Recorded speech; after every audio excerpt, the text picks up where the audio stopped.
Hey guys, welcome to the Daily Word Bible Study, a plain and simple book by book, chapter by chapter, and verse by verse study through the entire Bible. Currently, we are in the Gospel of John, chapter 18, and Jesus has been arrested, and now he's going to go through the trial. John gives us a little condensed version of these events, but he also gives us a different perspective. Some of the same, no doubt the same uh, events, but a little different perspective, which is what I always like about um, how the different four Gospels. When you think about the four Gospels, um, they're kind of told from different perspectives.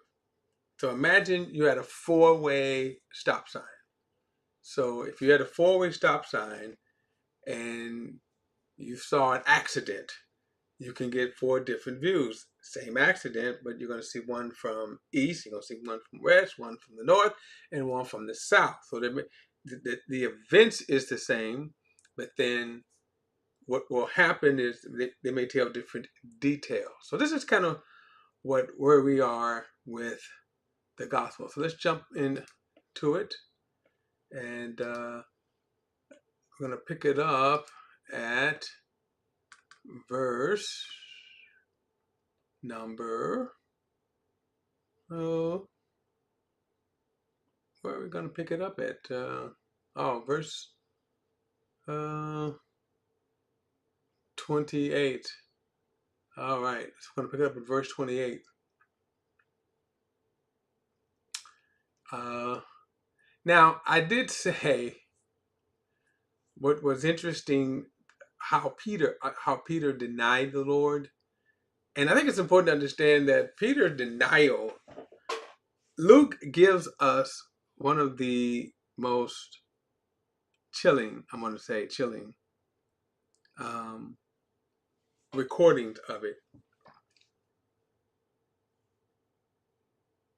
Chilling from the standpoint, Jesus had told Peter that he was going to deny him, and then he said, all of you all are going to forsake me. And Peter just denied it, even arguing with the Lord, which kind of tells you the mindset. Here is Jesus, whom Peter had established in his mind that he is the King of Kings and the Lord of Lords. He established that. And yet when Jesus tells him he's going to deny him, instead of Peter saying, Lord, I don't want to deny you. How could I stop that? He argues with him. In other words, basically, Jesus, you're lying, or Jesus, you're wrong. I'm not going to deny. And as we see here, he does. And then Luke records that, so they're out in the temple court. Kind of give you a quick picture of that. They're out in the temple court. So you got the temple and what's called the temple complex. So you got the temple, but then within the walls, is this huge plaza. And there's different things on the plaza. And then you have various courts. Let me see if I can kind of show you that white quick.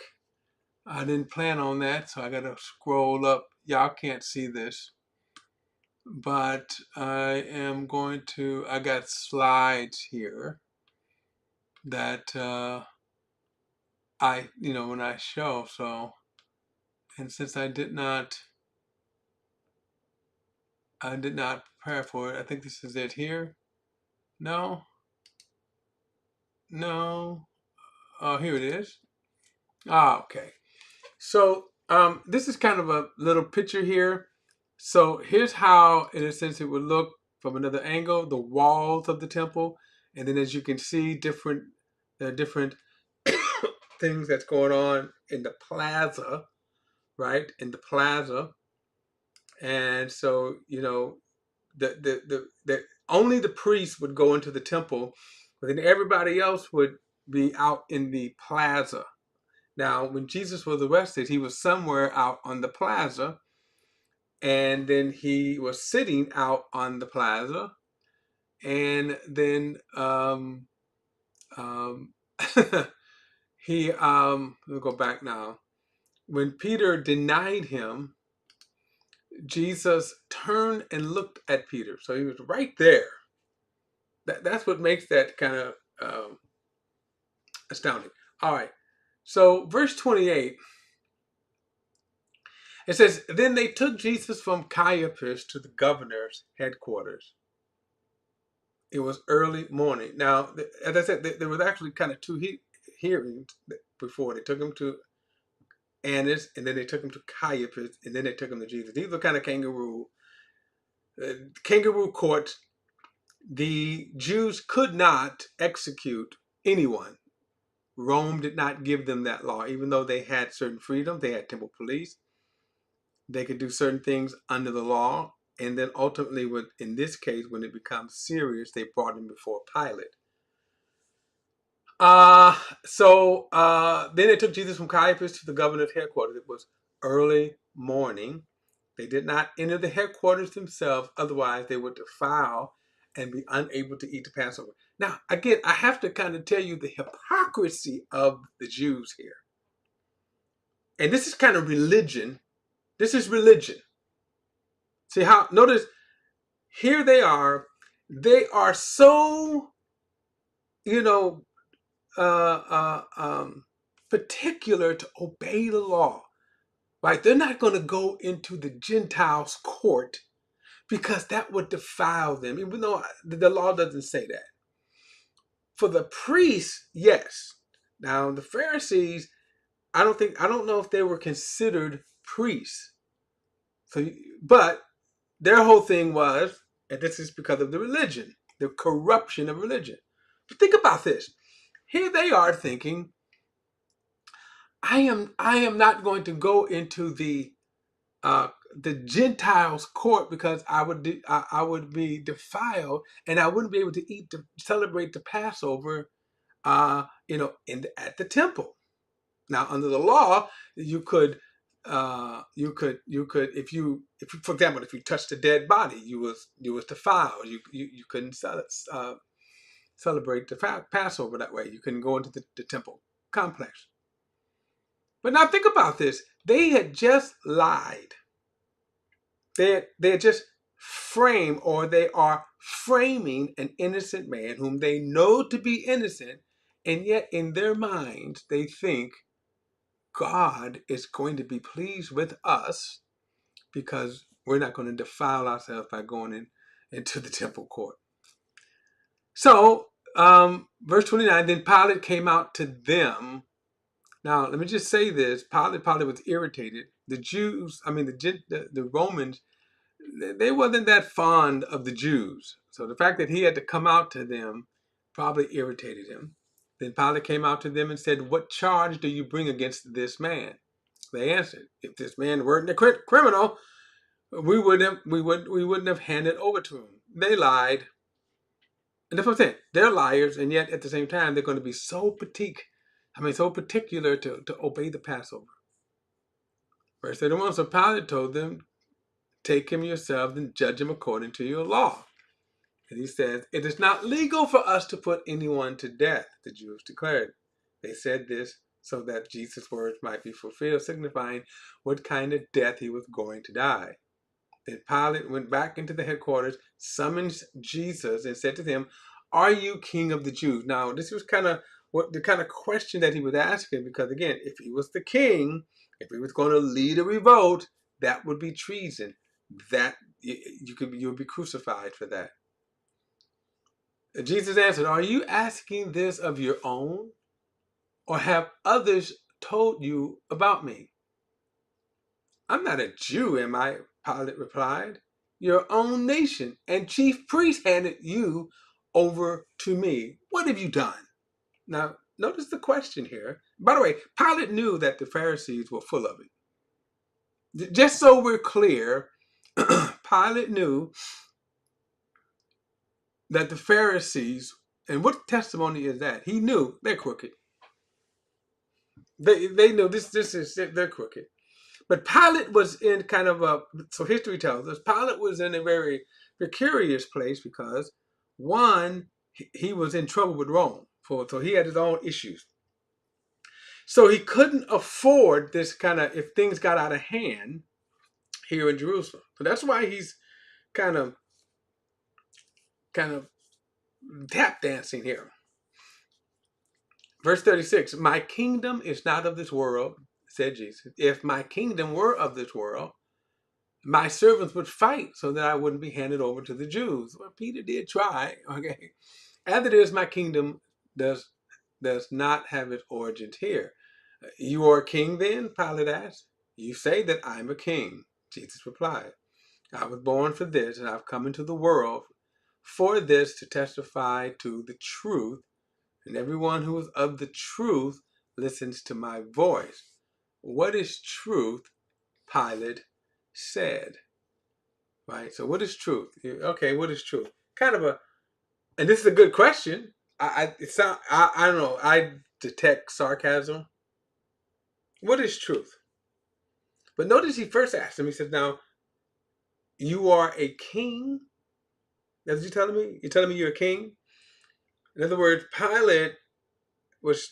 He might have been trying to find a reason to appease the Jews, and that would have been that way. But as it stands, as you listen to Jesus, you would say, okay, there's nothing here.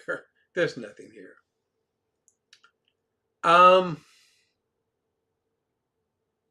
He said, you said that I'm a king. Jesus replied, I was born for this. I have come into the world, and for this to testify to the truth. Everyone who of the truth listens to my voice. Then what is truth? Now, philosophically, isn't that a good question? What is truth? Now, you hear the phrase today where people will say, this is my truth. Now, they're not saying it here, but you hear people say that today. This is my truth. And truth is reality. That's how you define truth, right? Truth is reality. So you start that's the baseline. You start with reality. So to say my truth, it's not truth. You're using the wrong phrase because it is reality. So here's reality, right? 2 plus 2 is 4. That's reality. And let me see here. Oops, sorry guys, I lost something there, but okay, here we go. All right, so back to truth. Okay, I kind of lost something anyway. So back to truth. What is truth?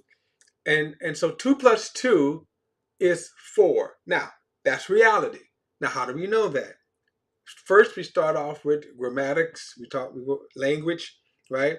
So if I go and say, okay, here's 1, 2, and then 1, 2. So here's the reality. 2 will equal 4. Okay, so that's reality. We can establish that on many levels. As I said, language, grammatics, and then okay. So 2, 2, and then you can say that's what it's for. Now, if language kind of came in and said 2 plus 2 is 5, okay, fine, we could have said 5. But it was already established. 2 plus 2 is 4. 4 equals 4 equal parts, or 4 different parts. That's all. So that's truth. So when we get to more, of course, impactful things, what is truth? Well, truth is the word of God. Jesus already told us what truth is. He said, thy word is truth. And remember, John tells us that in the beginning was the Word, and the Word was with God, and the Word was God. So Jesus is truth. Jesus is the reality.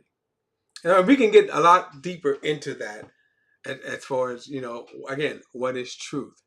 But it's certainly not in the eye of the beholder. Okay, it's not in the all right.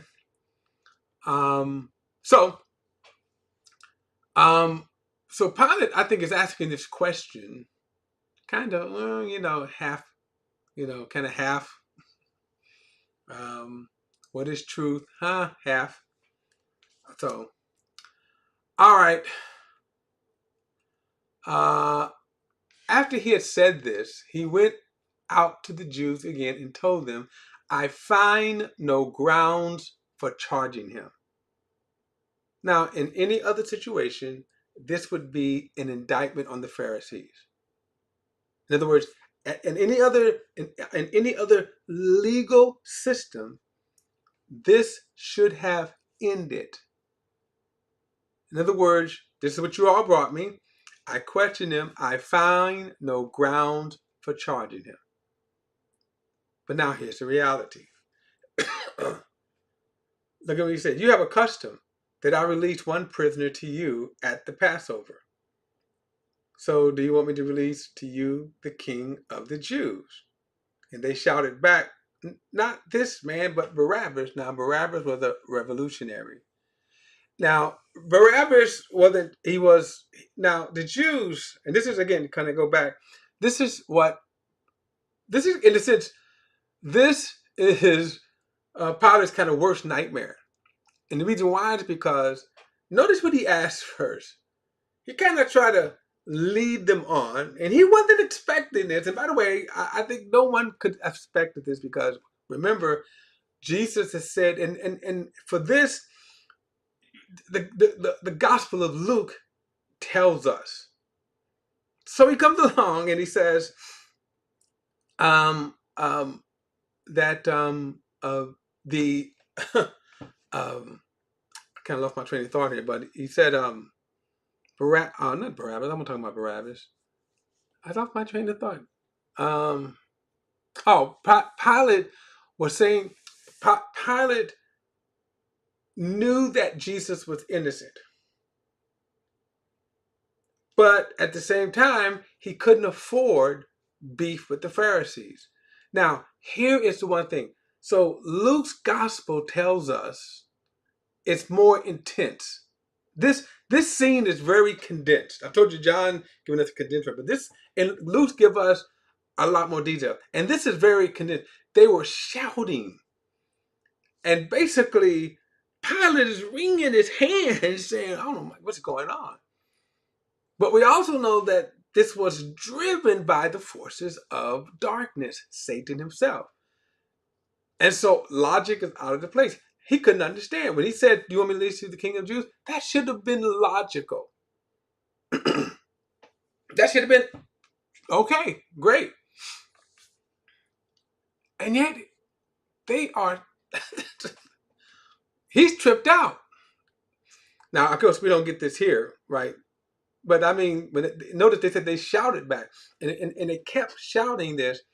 And notice what they were shouting. When he said that Barabbas was a revolutionary, these Jews, and that's what I was going to say before I lost my thought, the zealots were always a thorn in Rome's side.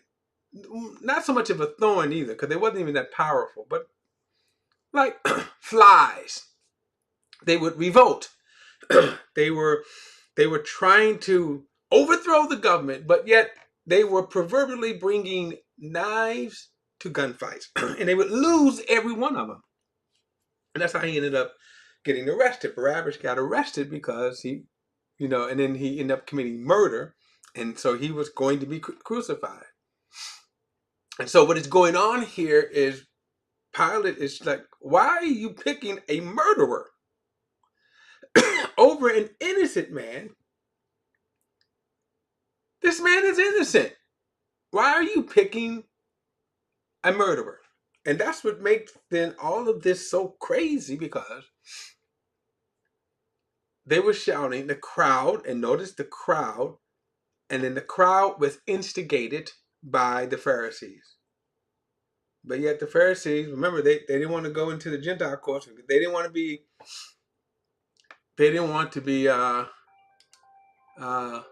defiled, right? They didn't want to be defiled. So, but anyway, it's crazy. But all right, guys, we're gonna pick this up next time in the next study. Don't forget to like and share this video and subscribe to BP the Bible Perspective. And as always, if you have a thought, a comment, add it to the comment section below.